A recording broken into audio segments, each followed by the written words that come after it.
Hi everyone, this is our channel Around My Story. Please like, share and subscribe. You know, sometimes the truth is even stranger than fiction, especially if you had a dark secret in your life that would put you in danger if it were exposed. Such was my case, and this is my story. My name is Charlotte, and I'm 17 years old. I live with my mom. My dad passed away before I was born, so my mom had to raise me all by herself. My mom knew everything about me. My school studies, my friends. She had certain rules that I was supposed to follow, like eating outdoors was forbidden, and I can't be friends with someone unless she knew everything about them first, and so on. I thought these rules were somewhat paranoid, and I asked her why she placed such restrictions on making friends. Her reply was simply that you can't trust anyone nowadays. But that wasn't a very satisfying answer. And when I asked her what it meant, she didn't say anything further. As I was growing up, these rules mystified me even more, and I couldn't help but wonder if they had anything to do with my father, whom I knew nothing about. Mom always said he was a troublemaker, and she told me that everything would be clear to me in time. One holiday, I joined a new band. We held a lot of concerts. It was the best. I was good at playing music and singing. When we went camping, we met some students from other countries. We made a lot of new friends and had fun together. We even had a chance to increase our band's fame and reputation. After our first performance at camp, an Asian girl approached me. She hugged me, saying, "Charlotte, I missed you a lot." Taken aback, I asked, "Do I know you?" She surprised me again by saying, "Don't you recognize me? I'm Mary, your friend."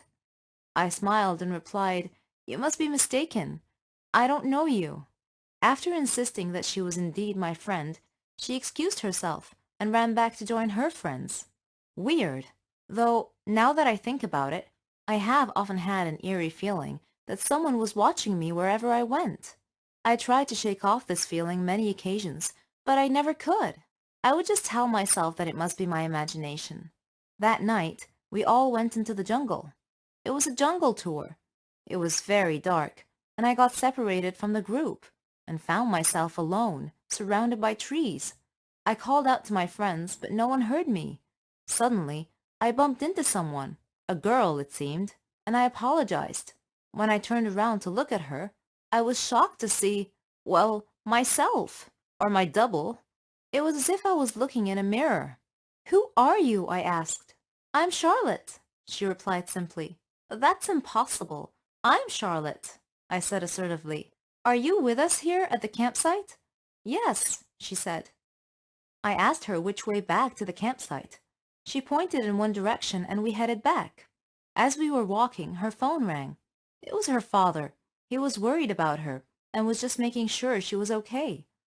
We arrived at our tents without incidents, and I said, "It was really nice to meet you, Charlotte. I'll see you tomorrow." I felt a strong connection to the girl for some reason. Then I realized that I had forgotten my bag, and I went to get it. And again, I had that ominous feeling that I'm being watched. Suddenly, something hit me on the head. When I woke up, I found myself sitting in a car, surrounded by people wearing sunglasses, and I was really frightened. "Who are you people?" I demanded to know. "And what do you want from me?" One man told me that my dad was the reason they kidnapped me. When I told him that my dad had died a long time ago, he just laughed. Then he sprayed something on my face and I lost consciousness. When I woke up later, the other Charlotte was tied up beside me. One of the men seemed confused, seeing two of me, and he asked his boss which of us was the girl they were looking for.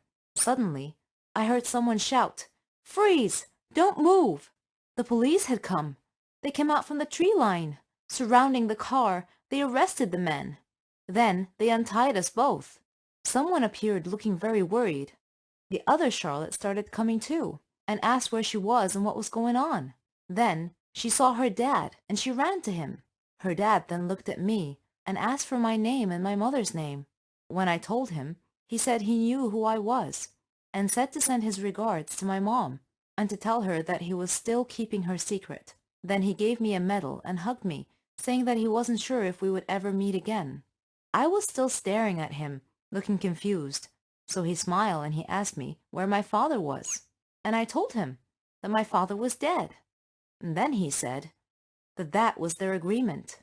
He and my mom, that he was only trying to protect me and the other Charlotte, who happened to be my twin sister. He said he got into some trouble in his line of work. Some people threatened to kill us, so he and my mom decided to split us up. She took you, and I took your twin sister, he said. We did this to keep you safe. I named your twin Charlotte, just the same as you.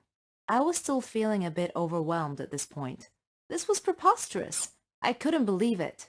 Suddenly, I heard someone calling me. Charlotte, wake up! It's time for a trip. You must have been having a nightmare because you were screaming. I woke up to find myself in the tent with my friend. When I went outside the tent, I stopped. Right in front of me, staring me in the eyes, was a girl who was my mirror image.